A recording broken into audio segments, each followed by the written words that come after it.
Hello and welcome to the Sunday Guardian show by Joyeeta Basu. Viewers, what exactly is happening on the Israel-Iran front now that a ceasefire has been mediated by President Donald Trump of the USA? Now it seems, President Donald Trump has been doing a lot of breastbeating over the fact that he has brought in peace, and apparently the bombing by the US Air Force, and there was also US submarines were also involved. The bombing of the nuclear sites and the nuclear installations of Iran, apparently they have taken a major hit, including the site known as Fordo, now which in Qom province, now where the nuclear installations were buried deep inside by about 300 feet.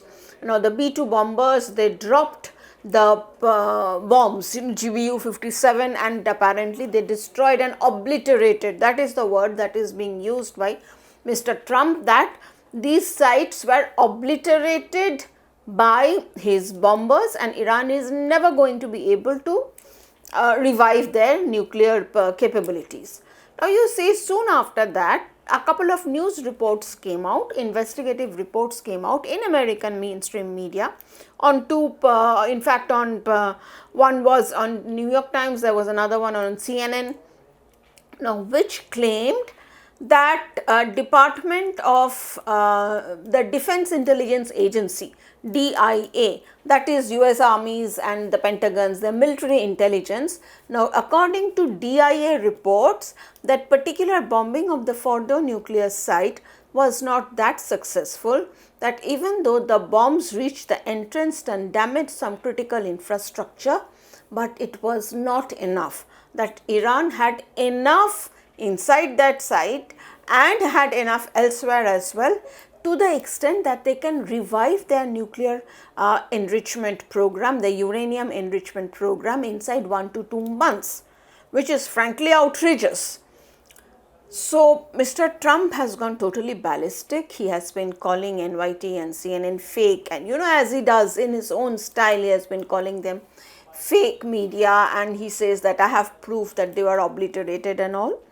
Well, we don't exactly know what exactly is going on over there, but Israelis seem pretty confident that they have been able to set Iran's nuclear program by quite a few years.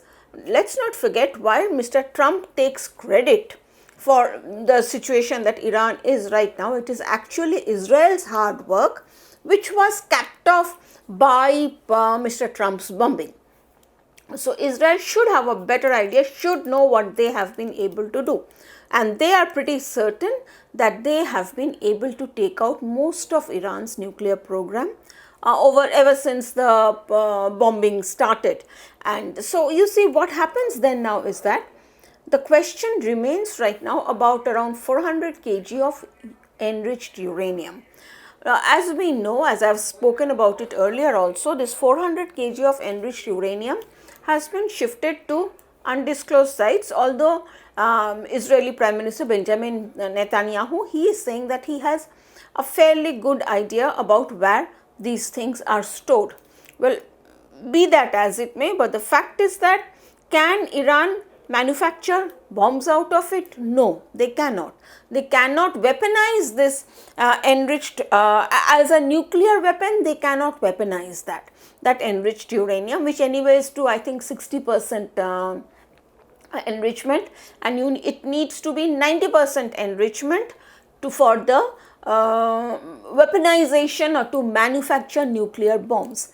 So Iran had not reached that stage as yet, but what they can do with this enriched uranium is that they can combine conventional explosives and radioactive material and create what is known as a dirty bomb. Now dirty bombs, or what is also called radiological dispersal device, RDD.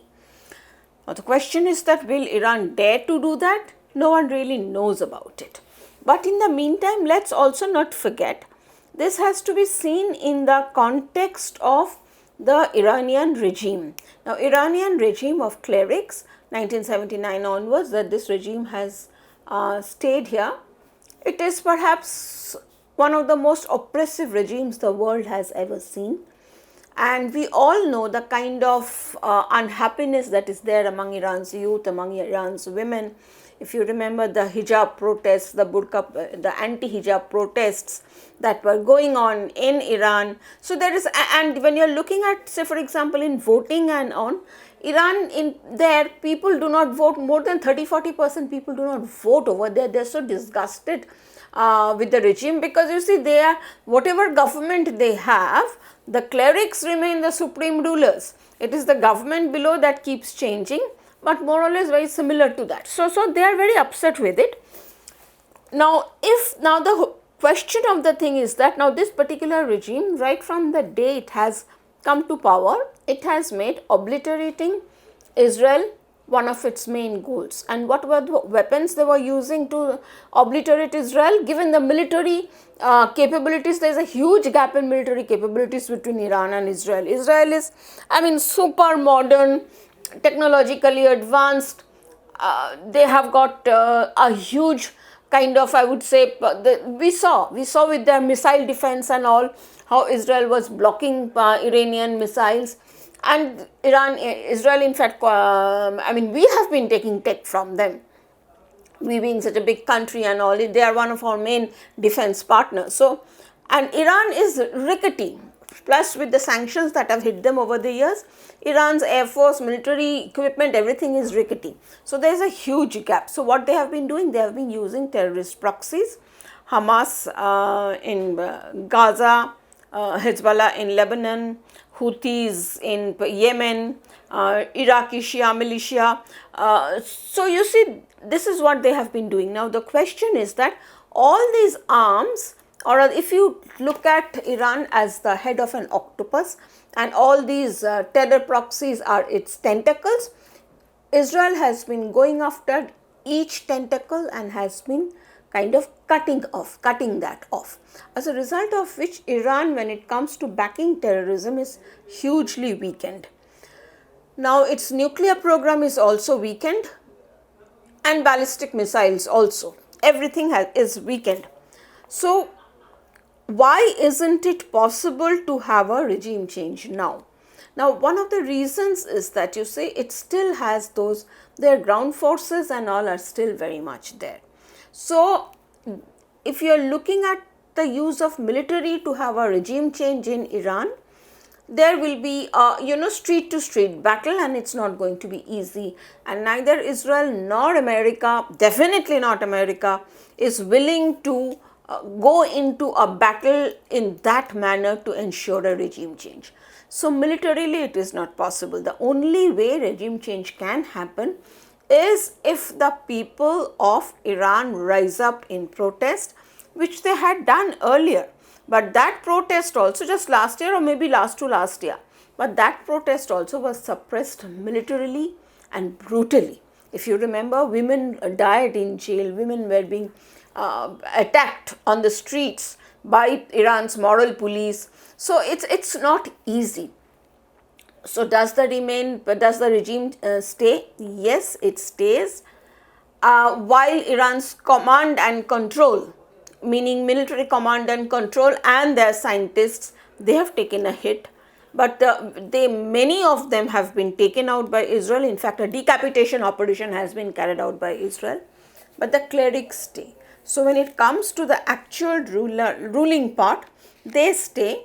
And while there are constant calls, asking the people to rise up against the regime, it's not easy. I mean, why would people, they live in horrible conditions. There is no doubt about it. There is a shortage of fuel. There is a shortage of food.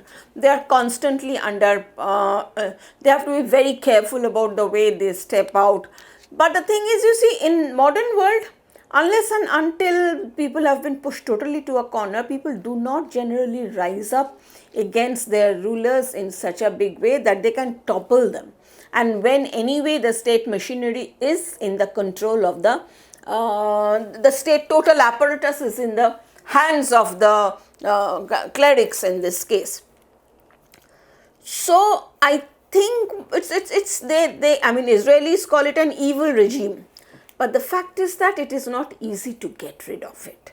Okay, even though that, former son of the, former, that royal family, Iran's Shah's family, that their son, their prince, he is also talking about rise up and revolt. But I don't think that is happening. In fact, nobody thinks that is happening. So what is the outcome? What is the final thing then? Number one, it's an uneasy peace. We don't know how long it will hold, even though the